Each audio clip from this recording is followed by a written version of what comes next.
Alam nyo na, sinabi ko naman, pag nandito ako sa province, maraming pwedeng mangyari. Maraming kaganapan. Katulad nito, pupunta kami sa isang bayan ay ang pangalan nun Bako para pumunta sa piyestahan na magaganap doon. Mga sikat na banda nandun din, katulad ng Aegis at Juan Carlos. At nandito na kami sa bayan. Sobrang daming tao na nagpunta dito. Nahirapan kami makahanap ng paparadaan ng sasakyan. Kaya umikot kami hanggang sa makahanap kami. At pagkatapos nga namin mag-parking at napadaan kami sa Periyahan. At akala ko iikot lang kami ng magpipinsan. Naglaro muna sila at sinamahan namin. At nagulat ako, nandito na aking pinsan na si Ivan.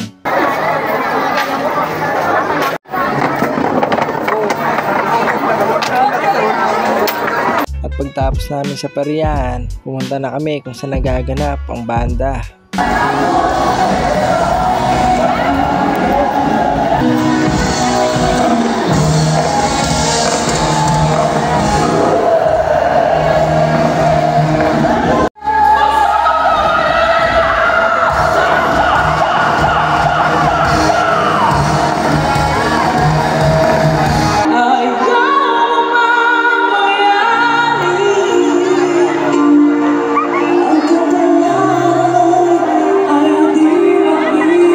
At habang nakikinig kami sa Aegis, nakaramdam kami ng gutom at sumaglit muna kami para kumain na magpipinsan. At pagbalik nga namin, last song na pala yun.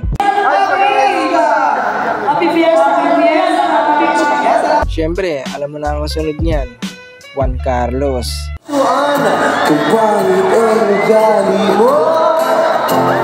Kaya siya sana ay wag ka na magtaka. Ba't mo ko ibig sa'yo? Ikaw ay ang iyong nanapagpag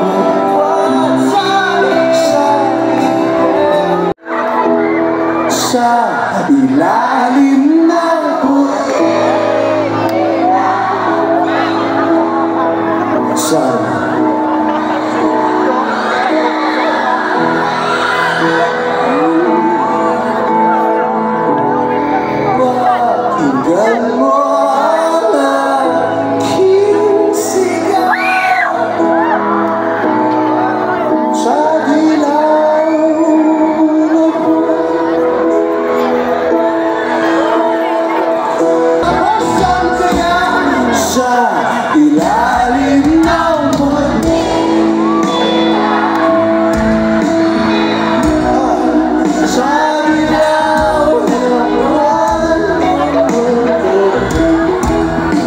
sa last song nga pala ni Juan Carlos, di pa siya natatapos na kumanta ng paputok na ng fireworks. Kaya lahat ng mga tao na imbis nakatingin sa kanya ay lahat ng tao nasa fireworks na nakatingin. Sakto exit niya pagtapos niyan.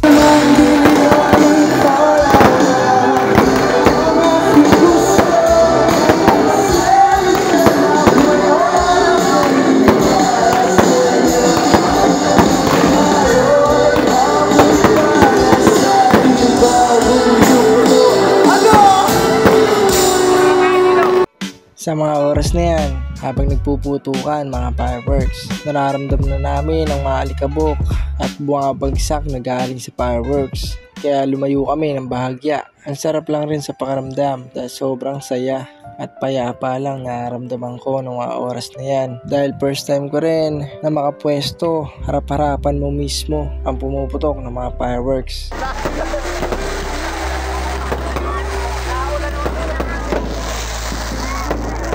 Kaya abangan mga susunod pa kaganapan dito sa Mindoro. Follow your dreams. Be Manubas.